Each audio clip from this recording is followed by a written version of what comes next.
So I think it was Ben Norton who posted this. This is from the Daily Beast. Take a look at what they're saying over here. So, tweeting during wartime. Twitter has apparently tweaked its ban on violent threats in light of Russia's brutal invasion of Ukraine, according to an internal memo obtained and reviewed by source material. After Lindsey Graham tweeted on Friday an explicit request for someone in Russia to step up and assassinate Vladimir Putin, the Russian president, a Twitter spokesperson told the Daily Beast that the Republican senator's post did not violate the platform's rules against violent threats. I'm pretty sure when you say, let's kill this guy, let's ice his ass, let's off him, that's violence. I mean, I don't know how much more violent you need it to get. You know, does he need to specify how, like with a chainsaw or, you know, a dart? Like, so apparently that doesn't violate Twitter's rules against violent threats. Then they continue. It may have seemed odd that such a post was permitted, despite the tech giant's ban on threats of, quote, violence against an individual or a group of people. Yes, it would seem that way indeed. Or, quote, wishing or hoping that someone experiences physical harm. But as it turns out, Twitter has altered its enforcement of such posts, according to the memo we obtained.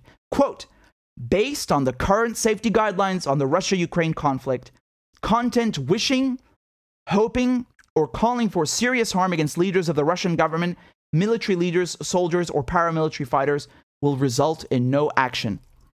Wow.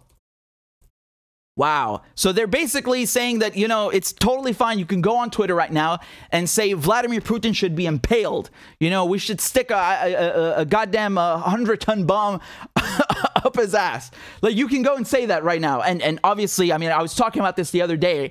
I was pointing out the hypocrisy. We didn't need this memo. I don't need the Daily Beast to tell me what some internal Twitter memo is saying when I can see it for myself that there's a double standard, right? I don't need that because it's very clear that you can go and threaten foreign officials. You can call to bomb other countries. But of course, if you went on Twitter right now and you threaten Lindsey Graham, the FBI is going to show up at your door. As a matter of fact, Ryan, who I was talking to just a few months ago, it was a few months ago now, he was visited by police in California because of something he said about AOC. He didn't even threaten her. It's nothing at all. Just like valid political criticisms about Palestine and the positions that she was holding and things that she said. And the fucking police visited him, right? The stuff that allegedly you only do in North Korea and Russia and all the evil countries, the official enemies, right?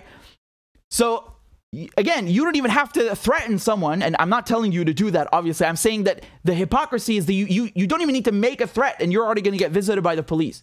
And obviously, if you were to actually make a threat on Twitter or Facebook or wherever it is, even on your own website for that matter, I'm pretty sure the police would pay you a visit.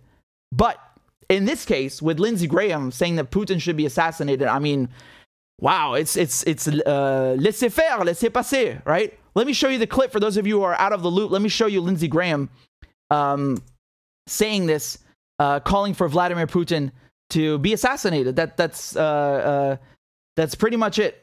Okay, take a look at this.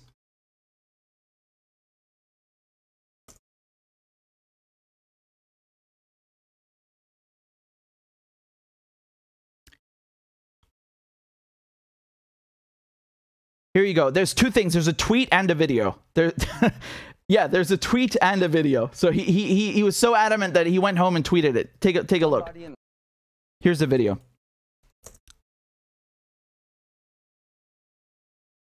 How does this end? Somebody in Russia has to step up to the plate.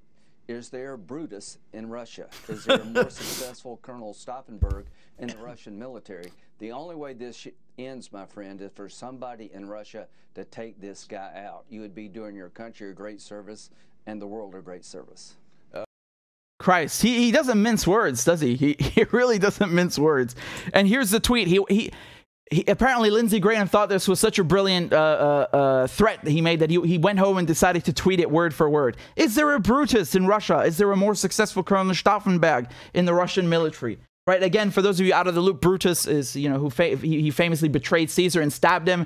And then, of course, Stauffenberg was in the German military. He put a suitcase, he brought a bomb to a meeting where Hitler was with many of his top brass. He left it there, and it exploded. It killed a lot of people, but it didn't kill Hitler. So he's making historical references here and saying that someone should do the same thing. Someone in Putin's entourage, his cabinet, his general staff should go and betray him, right? Someone close to Putin should just take him out. And Twitter's like, you know what? Yeah, just leave that shit up. And they were doing it the other day also, the other day, I mean, with Trump, when he tweeted that, you know, Iran should be bombed and he's going to bomb the cultural sites after he assassinated Soleimani. They left that one up. And again, it was this hypocrisy where we're going to ban Trump in January 2021 because he incited an insurrection. He incited violence. But when he threatens to bomb Iran, a sovereign country, and commit war crimes by leveling its cultural sites, we're going to leave that up because that's totally fine. And here, exactly the same thing, right? Threatening not just another human being, but especially the leader of a sovereign country, and Russia, no less, a nuclear power. Yeah, it's totally fine. You know, of course, leave it up. So again, you know, very grateful for the Daily Beast to inform us about Twitter's internal activities, but we really didn't need it to see that there's a bullshit double standard in how they apply their algorithm and how they treat politicians and celebrities and so on. Really didn't need that, you know. But thank you anyway. Christ, they don't mince